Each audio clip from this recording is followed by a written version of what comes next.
गुरु भाई बहनों, आप सभी को सादर सत्यम जय गुरुदेव।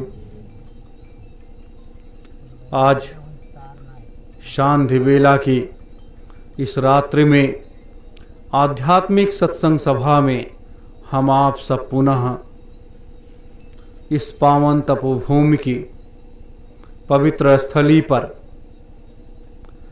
बैठे हुए हैं।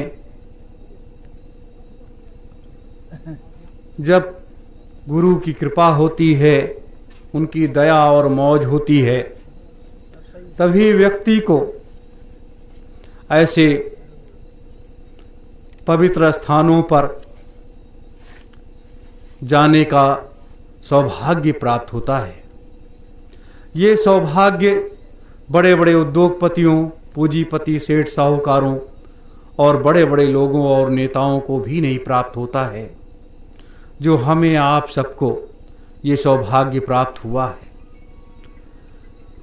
मेरे धर्म प्रेमी गुरु भाई बहनों, हाँ, हम आप जब ऐसी पवित्र स्थली पर पहुंचते हैं, आते हैं और यहाँ पर अपने गुरु के श्री चरणों में मत्था टेकते हैं और उनका सानिध्य और आशीर्वाद प्राप्त करते हैं, ऐसे समय में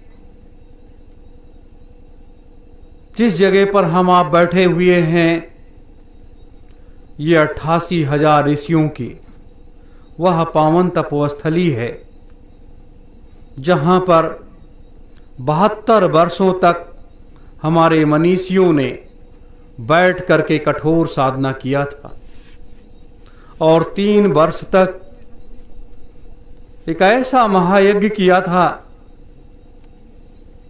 जो इस मृतलोक की तमाम शक्तियों को उन्होंने अपने अंदर अर्जित करने के बाद इस पावन धरा के अंदर समाहित कर दिया।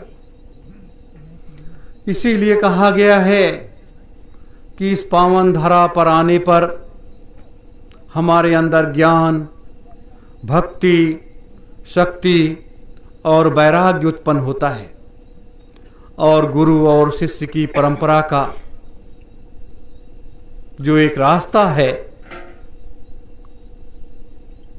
उसको शाश्वत शिष्य अपने गुरु के श्री चरणों में अपने को अर्पित कर देता है और अपने गुरु को अपने अंतर में आत्मसात कर लेता है और वही सबसे बड़ा ज्ञानी और ध्यानी, वही अपने गुरु का सबसे बड़ा शिष्य बन जाता है। तो आज हम आप सब इस पावन धरा पर आने के बाद ये सत्य है कि अगर हम अपने गुरु के परम प्रिय शिष्यों में या उनके परम प्रिय पुत्रों में कहा जाए, तो वो सबसे बड़ा स्थान हम ही आप सब लोगों का है, दूसरे का नहीं है। ये भी सत्य है, लेकिन ये सत्य कब दिखाई देता है?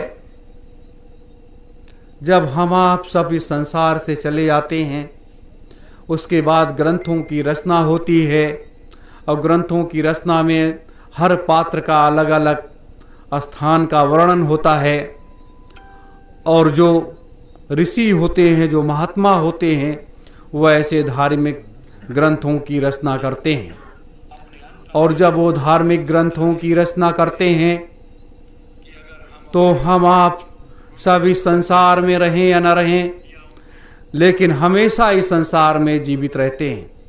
जैसे आज हमारे मनीषियों का, हमारे संत महात्माओं का, जो आज हमारे बीच में नहीं है, कोई सिद्धाश्रम में बैठा हुआ है, कोई सत्यलोक में बैठा हुआ है, कोई ज्ञानगंज में बैठा हुआ है, तो कोई इस मृतलोक की धरा पर विचरण कर रहा है। ये हमारे सच्चे सद्गुरुओं की एक पहचान है। इसलिए हम आप सब कहीं कहीं अपने को अनभिज्ञ पाते हैं कि नहीं, अरे हमारे अंदर तो कुछ नहीं है, हम तो ऐसे हैं, हम तो वैसे हैं। क्या हमारे अंदर है?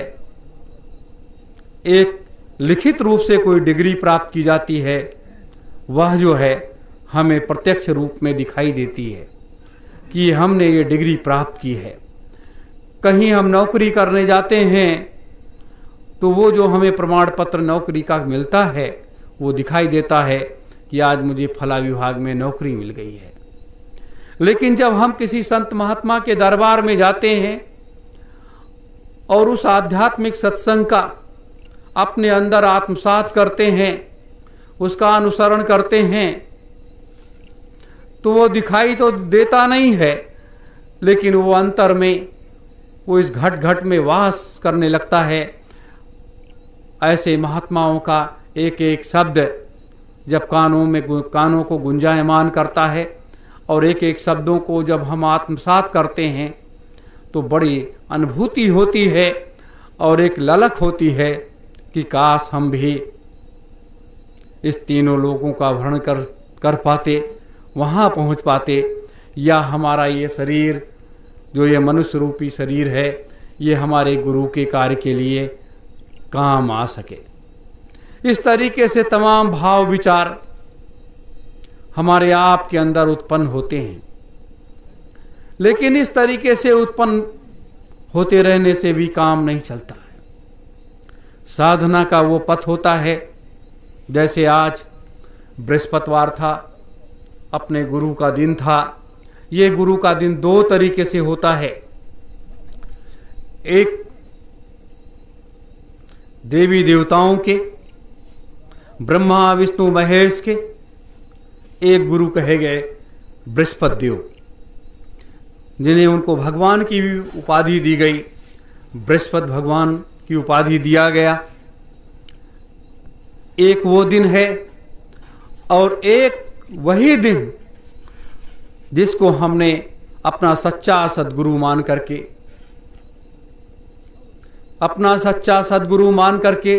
अपने गुरु से नामदान लिया है। एक वो हमारे गुरु हैं, वो उनका पर्व है। तो इन दोनों गुरुओं का ये पर्व एक ही दिन पड़ता है, जिसे हम बृहस्पतिवार कहते हैं, गुरुवार कहते हैं। ये गुरु का दिन लोग व्रत क्यों रखते हैं, तमाम नियमों का पालन क्यों करते हैं? कोई कहता है नाखून नहीं काटना चाहिए, कोई कहता है दाढ़ी नहीं बनानी चाहिए, कोई कहता है कि वस्त्रों की धुलाई नहीं करनी चाहिए, कोई कहता है कि साबुन और तेल शरीर में बृहस्पतिवार के दिन नहीं लगाना चाहिए। इसका कारण क्या है?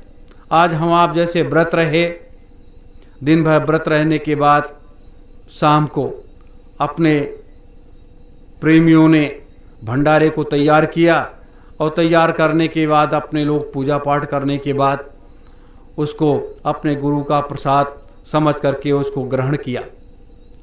तो ये एक ऐसा विषय है कि हम क्यों बृहस्पतिवार को व्रत रहते हैं। व्रत का 3 महात्म है। सबसे बड़ा महात्म 3 क्या है?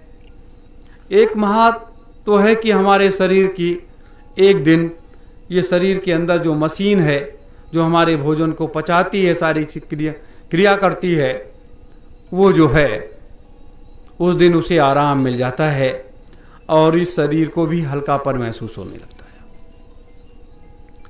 दूसरी चीज क्या है कि जब हम अपने गुरु के नाम पर व्रत रहते हैं और सुमिरन ध्यान भजन करते हैं, या हमें जो भी महामंत्र के रूप में मिला हम उसे करते हैं, या कोई देवी देवताओं का हम आह्वान करते हैं, तो उस दिन क्या होता है, हमारे अंदर हमारे गुरु की शक्ति जो है वो अंतर में प्रवेश करती है और हमें एक सच्चा सन्मार्ग दिखाई देती है। और तीसरा क्या है? तीसरा सबसे बड़ी चीज क्या है कि जो हम आप बृहस्पतिवार को व्रत रखते हैं, इस दिन अगले बृहस्पति से आप प्रारंभ करिए, एक संकल्प कर लीजिए अपने मन में कि हे गुरुदेव, मेरा ये संकल्प है कि आज से मैं व्रत रहूंगा और मेरा ये कार्य पूर्ण होना चाहिए।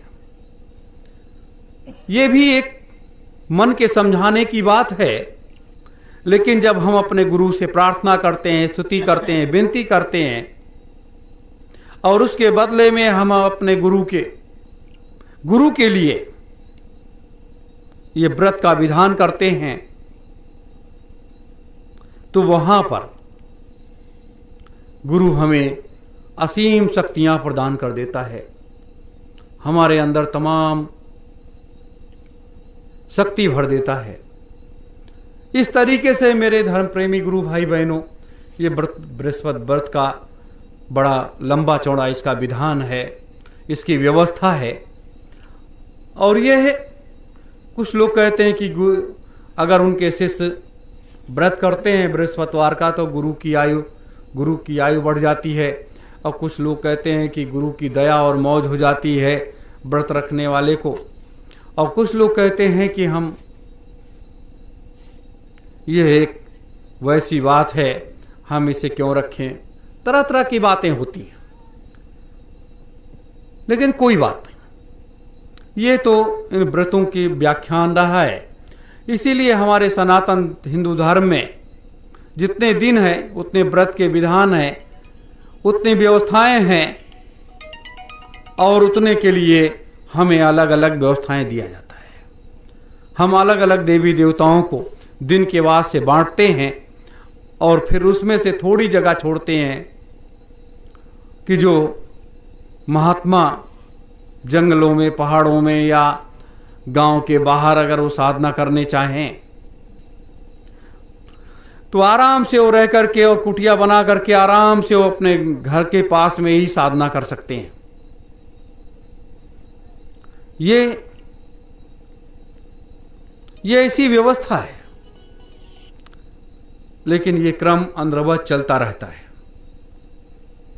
और ये बात सत्य है कि ये तो काल का देश है और काल के देश का असली मालिक निरंजन भगवान है।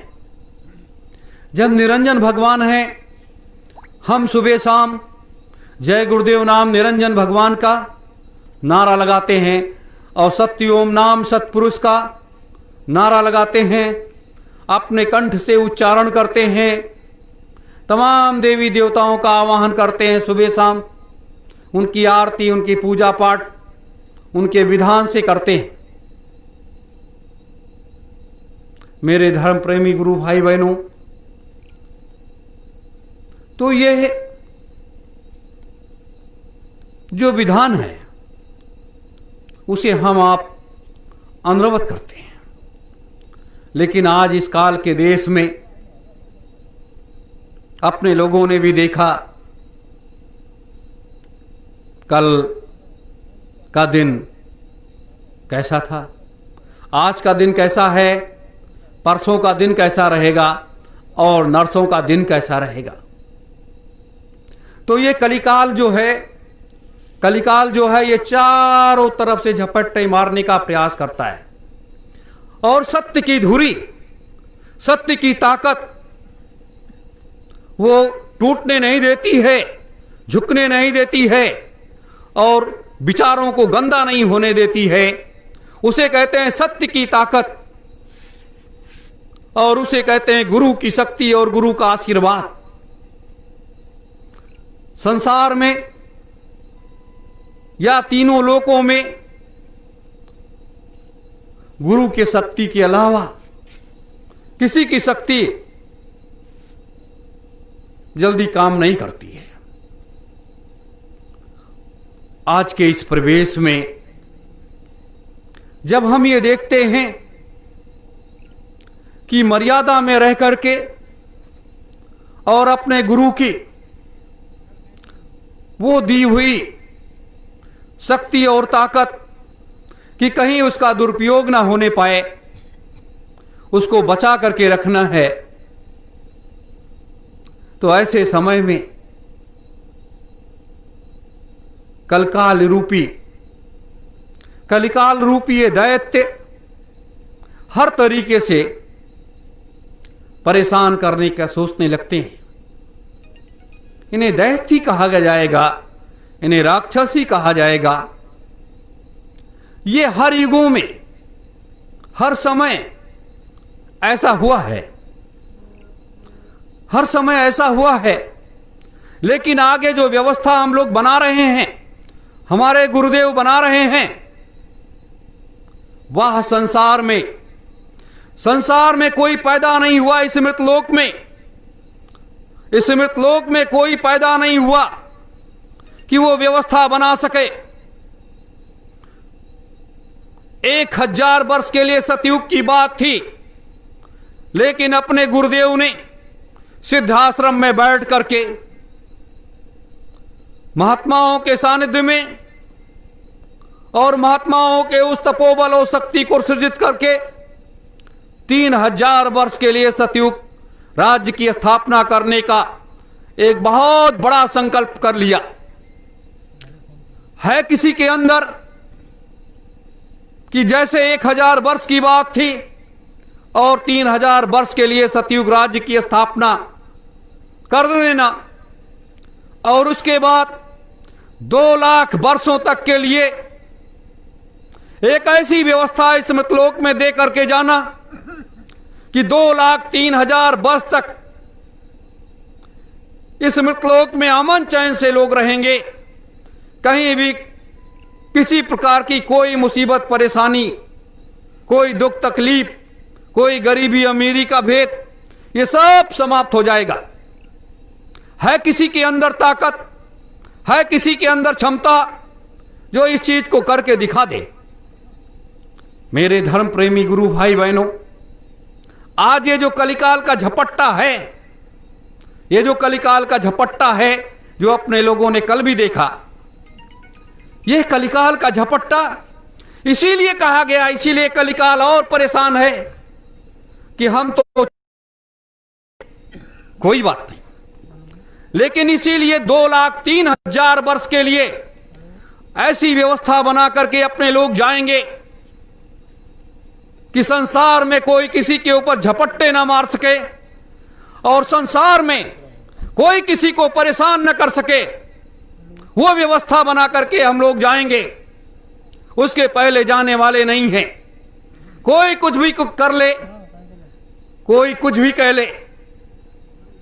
मेरे धर्म प्रेमी गुरु भाई बहनों, कारण है कि आज भारतवर्ष में, इस अखंड भारतवर्ष में, इस आर्यावर्त में, इस सनातन संस्कृति में पूरी दुनिया के सभी धर्मावलंबी लोग चुप हो गए, बोलना बंद कर दिए।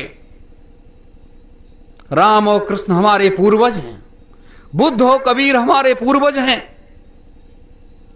जितने भी ऋषि मुनि जो जिनको हम याद करते हैं, जिनके बताए रास्ते पर चलते हैं, जिन्होंने हमें बड़ी बड़ी शिक्षा दिया, वो रास्ता दिखाया, किस रास्ते पर चल करके आप अपने परिवार का, अपना और समाज का और देश का भला कर और अपने असली घर को पहुंच सकते हो।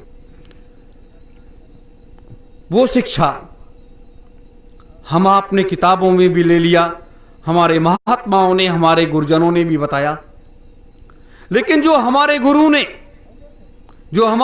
ने पाठ पढ़ाया, जो हमारे गुरुदेव ने जो रास्ता दिखाया, क्या हम उस रास्ते पर चल पाए? क्या हम उस रास्ते पर चल पाए? उस रास्ते पर नहीं चल पाए। अगर चल पाए होते तो आज इस मृतलोक का नजारा कुछ और होता। मेरे धर्म प्रेमी गुरु भाई बहनों, जैसे पहले लोग गाते थे 1975 में कि चाहे मुझे कांटों पर चलना पड़े, चाहे मुझे छोड़ के देश निकलना पड़े, रहे ध्यान तुम्हारे चरणों में, रहे ध्यान तुम्हारे गुरुदेव चरणों में। तो आज का परिवेश, आज का दौर वह आ गया है, वह आ गया है जब देश और दुनिया में चारों तरफ हाहाकार मचा हुआ है। लोग हताश और निराश हो रहे हैं, कोई भी रास्ता दिखाने वाला नहीं मिल पा रहा है। लेकिन एक रास्ता है जो हमारे गुरुदेव ने, काल और दयाल दोनों महाशक्तियों ने मिलकर के जो तैयार किया है, वह रास्ता है,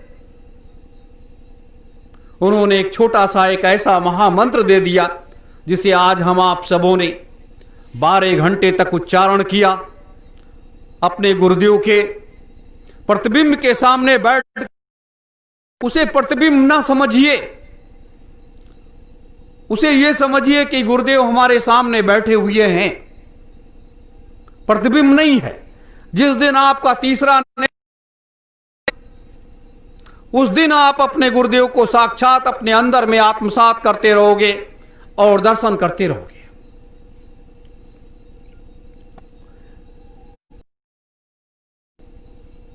आपका तीसरा नेत्र नहीं खुलता है तब तक आपको यह असुविधा होती है और आप छटपटाते हैं। बहुत से लोग मुझसे भी कहते हैं कि हम भी चाहते हैं कि हम सिद्धाश्रम में जाकर के अपने गुरुदेव का दर्शन तो कर सकते हैं। मेरे धर्म प्रेमी गुरु भाई बहनों, सिद्धाश्रम में भी जाने का भी कई नियमों का पालन करना पड़ता है और अगर आप उन नियमों का पालन कर ले जाइए तो आप भी सिद्धाश्रम में चले जाइए और वहां पर हजारों हजारों संत महात्माओं का दर्शन करके चले आइए। इस काल के देश में हर चीज संभव है, लेकिन इसीलिए कहा गया कलयुग को कर्मयुग कहा गया, कर्मयुग कहा गया। मेरे धर्म प्रेमी गुरु भाई बहनों, तो आज जब पूरा संसार विचलित है, हताश और निराश और परेशान हो रहा है, चारों तरफ से हाहाकार मच रहा है, तो वैसे समय में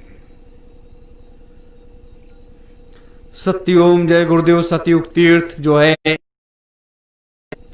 जो सतयुग तीर्थ का ये नामांकरण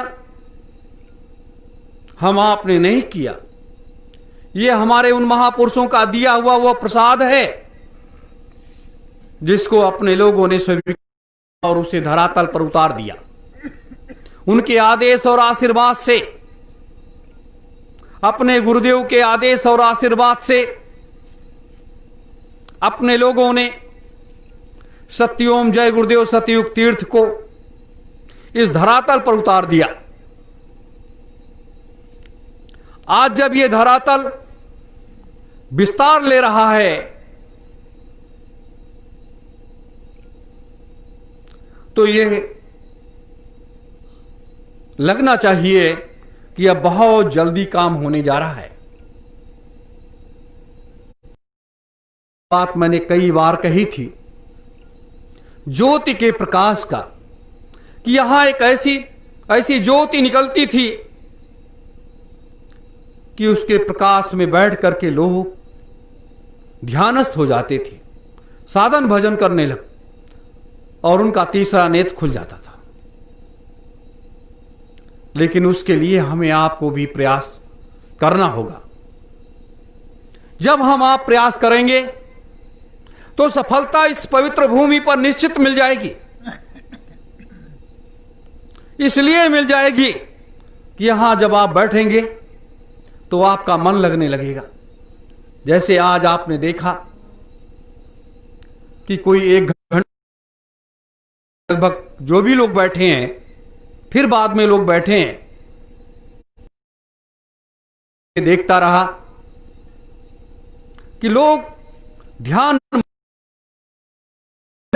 मग्न होकर के सत्यओम जय गुरुदेवाय नमः का उच्चारण कर रहे थे, जाप कर रहे थे। तो ये मालिक की ही दया और मौज है ना, उन्हीं का तो आशीर्वाद है कि आज हम आप सब 1-1, 2-2 घंटे बैठ करके और सत्यओम जय गुरुदेवाय नमः का उच्चारण करते हैं। और जब हमारे मुखारबिंद से निकला हुआ शब्द इस वायुमंडल में गूंजता है, तो वायुमंडल में गूंजने के बाद इस वायुमंडल की भी सुरक्षा होती है और जो पाप तेजी के साथ बढ़ रहा है उसको रोकने में हमें ताकत मिलती है। मेरे धर्म प्रेमी गुरु भाई बहनों, इसीलिए कहा गया है कि जब हम इस महामंत्र का उच्चारण करते हैं तो हमारे चारों तरफ सुरक्षा घेरा बनता चला जाता है और हम साधना में लीन हो जाते हैं। इसका कल आप लोगों ने देखा।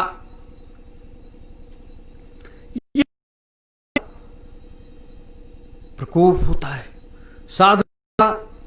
साधना की शक्ति होती है, गुरु का आशीर्वाद होता है कि कितने हैं, क्या करेंगे वो अलग विषय है। लेकिन ये संसार कहां किसी व्यक्ति को और किस रूप में देखता है। इसीलिए कहा गया कि यह संसार बहुत विचित्र है। और यह संसार जब विचित्र है तो इसीलिए परम पूज्य स्वामी जी महाराज ने भी कई बार कहा, खेल को देख करके परेशान ना हो जाना। संत सम्राट जी ने कहा कि जब मैं अपने खेल तो लोग मुझे दूसरे रूप में ले लेंगे कि अब तो ये इस संसार से चले गए, लेकिन मैं इस मृतलोक में आया हूं, 2039 तक रहूंगा। जब तक सारी व्यवस्था चुस्त दुरुस्त नहीं हो जाती तब तक मैं जाने वाला नहीं हूं। तो ये महात्माओं के वो बड़े बड़े शब्द हैं जो कभी भी झूठे नहीं हो सकते। और आज लोग महात्माओं के शब्दों को ही झूठे करने में लग गए, क्योंकि लोगों को वो रास्ता नहीं दिखाई दे रहा है कि किस रास्ते पर चल करके हम अपने गुरु के उन वचनों को पूरा कर सकते हैं या उसमें गागर में सागर भर सकते हैं। वो रास्ता नहीं किसी को दिखाई दे रहा है। वो रास्ता मात्र अपने लोगों को दिखाई दे रहा है और किसी को नहीं दिखाई दे रहा है। अगर दिखाई देता तो वो पिता और पुत्र का जो संबंध है, जैसे गुरु और शिष्य का संबंध होता है, पिता पुत्र का संबंध होता है, तो अगर पुत्र कोई भी व्यवस्था बनाता है, कोई भी व्यवस्था बनाता है, तो वो पिता से आशीर्वाद जरूर लेता है, उनका आदेश जरूर लेता है। लेकिन आज इस काल के देश में पिता को लोगों ने किनारे लगा दिया और दूसरे रास्ते पर चल पड़े। तो यह है काल का देश। काल के देश में बड़ी बड़ी विसंगतियां हैं, बड़ी बड़ी परेशानियां हैं। लेकिन काल के ही देश में, इस देश में जब व्यक्ति के सर पर सरस्वती बैठ जाती है और सरस्वती आप करना कुछ और चाहते हैं और आप कर कुछ और रहे हैं, तो वो सरस्वती जो है वो डिस्टर्ब कर देती है दिमाग को और व्यक्ति वहीं पर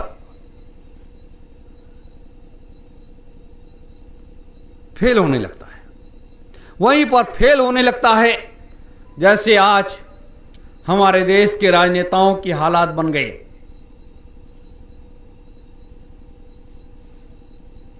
हमारे देश में क्या हो रहा है, हमारे देश के राजनीतिक लोग क्या कर रहे हैं, वो हर व्यक्ति को अच्छी तरीके से मालूम है। मेरे धर्म प्रेमी गुरु भाई बहनों, तो जैसे भी हो सके हम लोग तन से, मन से, धन से, या धन नहीं है तो तन और मन से इस कार्य में सहभागी जरूर बनिए, सहयोग जरूर दीजिए।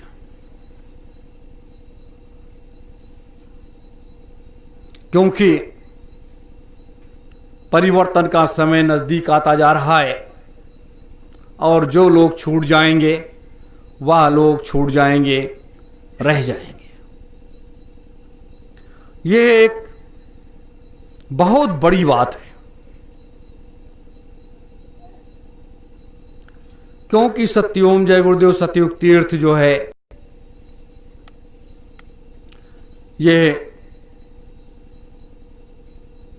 संसार की एक अलौकिक शक्ति का केंद्र बनने जा रहा है और हम आप सब उसके कर्ता धर्ता हैं। इसलिए मेरे धर्म प्रेमी गुरु भाई बहनों, कभी भी निराश नहीं होना चाहिए और कभी भी हताश नहीं होना चाहिए और हमेशा व्यक्ति को संकल्पवान होना चाहिए। हमेशा व्यक्ति को संकल्पवान होना चाहिए कि जब तक मेरा संकल्प पूरा नहीं हो जाता है तब तक हम इस मृतलोक से जा नहीं सकते हैं। उसके लिए मुझे कुछ भी करना पड़े।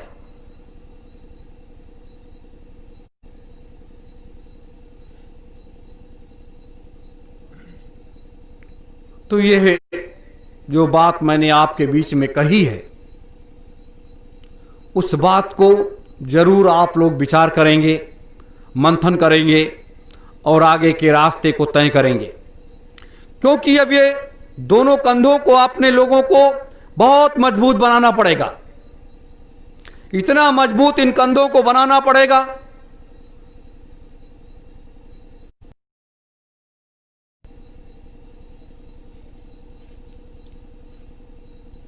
संसार के लोग जब आएं और देखें कि यही वो लोग हैं जो इतनी बड़ी व्यवस्था को बदलने में कामयाब हो गए, अमन चैन आ गया।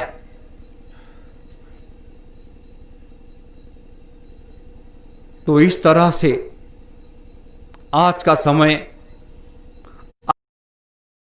तरफ से घसीट रहा है। जब चारों तरफ से घसीट रहा है,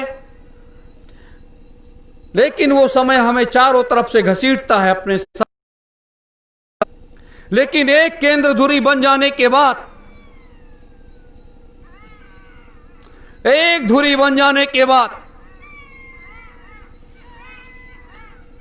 समय के चक्र को भी अपने गुरुदेव मोड़ते जा रहे हैं। समय के चक्र को मोड़ते जा रहे हैं कि जिससे कहीं भी कोई दुविधा, कहीं भी कोई परेशानी या कहीं भी कोई मुसीबत किसी भी प्रकार की ना आने पाए।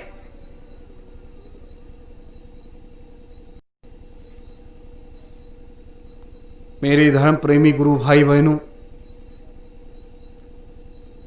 यह इसलिए इस आध्यात्मिक सत्संग सभा में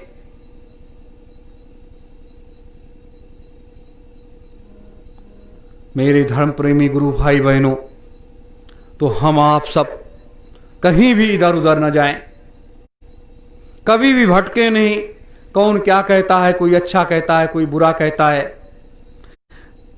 उसे कहने दीजिए। अपने लक्ष्य पथ को देखो, अपने उस रास्ते को देखो कि जिस रास्ते पर हम चलने के लिए इस मृतलोक में जन्म लिया है।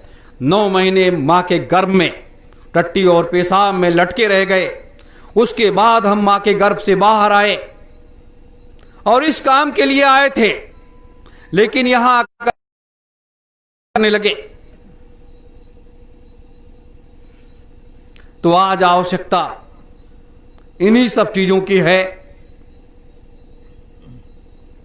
और जब आप अपने संकल्प के राही बन जाएंगे तो कहीं भी किसी प्रकार की कोई मुसीबत परेशानी आपके ऊपर नहीं आएगी। अब मैं ये कहता हूं कि जब आप ये महामंत्र का अगर आप उच्चारण करें, घर में कोई मुसीबत परेशानी आ जाए, कोई समस्या आ जाए, दीपक जला लीजिए और इसका उच्चारण करना शुरू कर दीजिए, वो सारी परेशानी दूर हो जाएगी। जैसे कल अपने लोगों के ऊपर परेशानी आई थी, तब भी शाम को आरती पूजा पाठ सब कुछ हुआ। आज भी आप लोगों ने आरती पूजा पाठ सब किया। तो ये मुसीबतों को रास्ते से हटाती रहती है। इसीलिए मुझे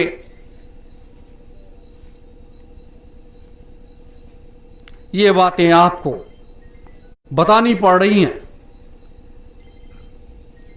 लेकिन वक्त की मांग जो है, वक्त के हिसाब से हमें आप लोगों को भी चल आगे बढ़ते ही रहना है। और जब आगे बढ़ते रहोगे तो कहीं भी किसी प्रकार की कोई समस्या नहीं आएगी। आज आत्मा और परमात्मा का एक बड़ा भेद है, लेकिन उस राज रहस्य को अपने गुरुदेव ने बड़े विस्तार से उजागर किया है।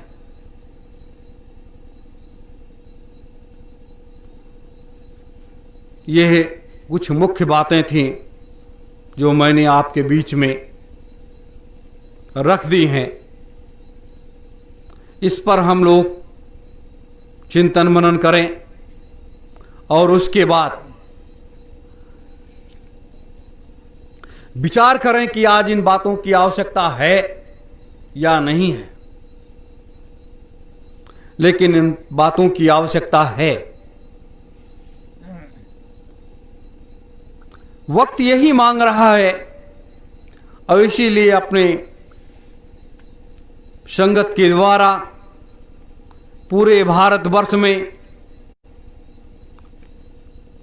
विदेशों में भी जा करके आध्यात्मिक क्रांति और वैचारिक क्रांति का संदेश जन जन के बीच में पहुंचाया जाएगा और उससे आम जनमानस जागेगा, उठेगा, आपके बीच में आकर के वो बैठ जाएगा।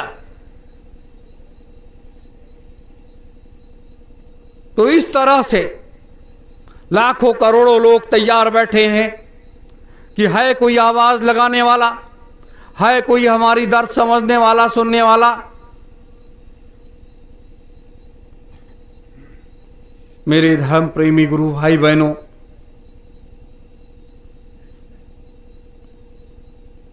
आज जब हम आप सब इस पवित्र स्थली पर बैठते हैं और सुबह शाम गंगा माता गोमती की आरती करते हैं, आदि शक्ति जगत जननी मां जगदम्बा की आरती करते हैं और पवन सुत हनुमान जी महाराज की भी आरती करते हैं, फिर उसके बाद हम अपने गुरु की आरती करते हैं। ऐसा क्यों? बहुत से अपने संगत प्रेमी के भी ये कहते हैं कि हमें तो इन चीजों से कोई मतलब नहीं है, ये जो चीजें हैं इसकी कोई आवश्यकता नहीं है। लेकिन नहीं, मेरे धर्म प्रेमी गुरु भाई बहनों,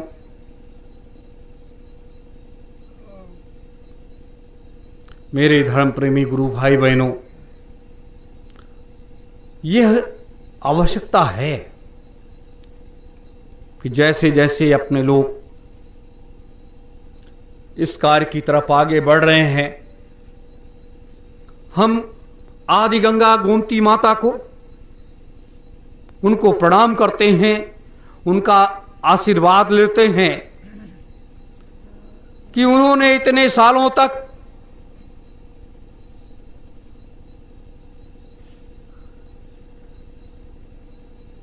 अट्ठासी हजार ऋषियों के द्वारा दी गई उस धरोहर को बड़े प्रेम से वापस कर दिया। ये मां का ममत्व ही था, उनकी ममता ही थी कि उन 88,000 ऋषियों की इस धरोहर को उन्होंने वापस किया।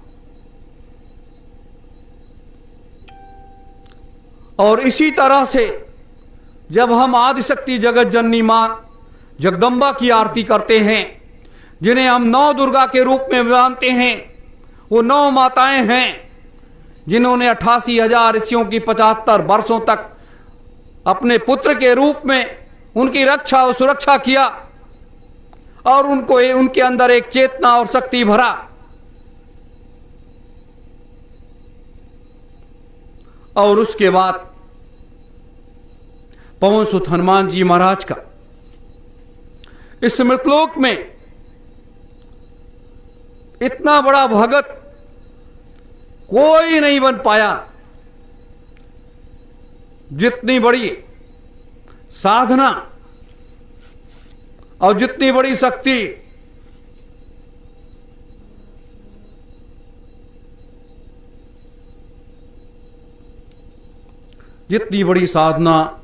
और जितनी बड़ी शक्ति पवन सुत हनुमान जी महाराज ने किया है, आप लोग रामायण में भी सीरियल में देखे होंगे या रामायण पढ़े होंगे, तो उसमें भी लिखा हुआ है, विस्तार से वर्णन है। तो आने वाला समय, आने वाला कल जो है, ऐसी ऐसी शक्तियों की आवश्यकता पड़ेगी, और उन शक्तियों की आवश्यकता पड़ेगी जैसे हम द्वारपाल की व्यवस्था करते हैं, तो इन सब शक्तियों की आवश्यकता है। इसलिए हम उनकी आराधना करते हैं, प्रार्थना करते हैं, आरती पूजा पाठ करते हैं।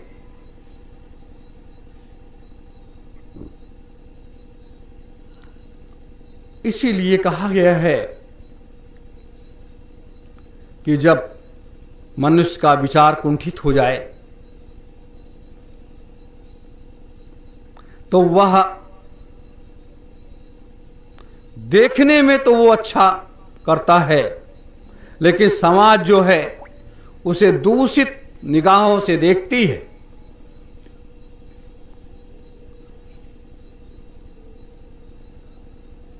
तो इसलिए समाज उसे दूषित निगाहों से देखती है कि व्यक्ति गलती करता है।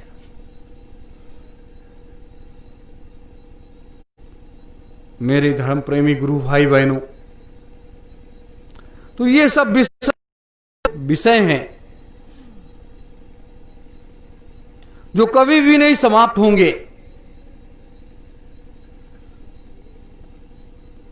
और आज जब हम इस कार्य में तल्लीनता से साथ, यानी सच्चे मन के साथ इस कार्य को कर रहे हैं, तो उसमें बहुत से लोगों को तकलीफ होती है कि ये लोग ये कर रहे हैं, ये कर रहे हैं, ये कह रहे हैं, वो कह रहे हैं, ऐसा कह रहे हैं, वैसा कह रहे हैं।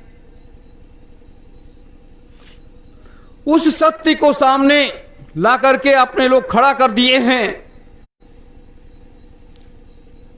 जिस सत्य को उजागर होने के लिए इतना समय लग गया, और आज वह समय जब आया, आज जब वो समय आया तो बहुत से करोड़ों लोग दूर चले गए और दूर जाकर के बैठ गए।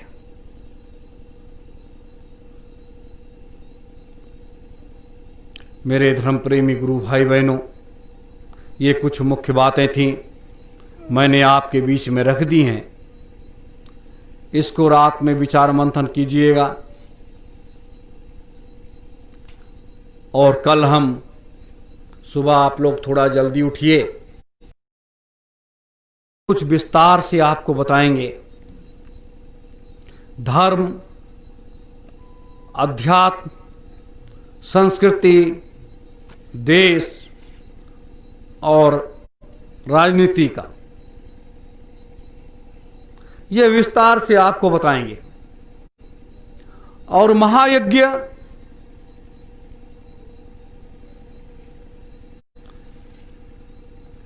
के बारे में भी आपको जो बहुत सी ऐसी जानकारियां शेष रह गई हैं, उसे भी हम आपको सुबह की सत्संग में विस्तार से बताएंगे।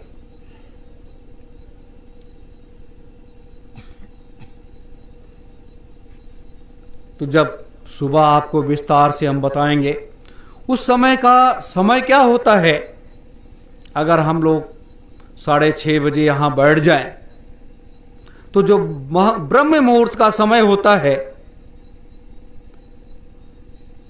उसके लिए देवलोक के दरवाजे खुल जाते हैं।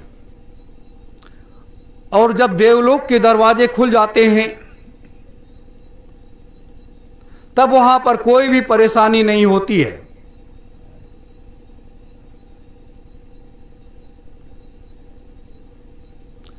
तो सुबह का सत्संग वो अमृत भरा सत्संग होता है।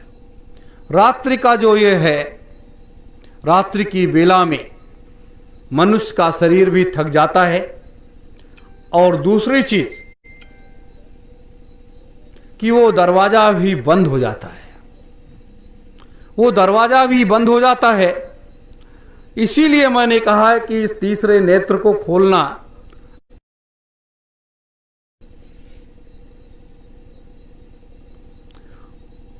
और जब आपका तीसरा नेत्र खुल जाएगा तो आपके लिए कोई परेशानी नहीं होगी।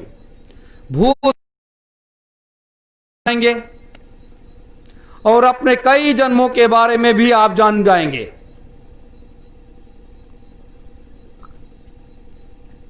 इसलिए हमें आप सबको ये साधन भजन करना आवश्यक है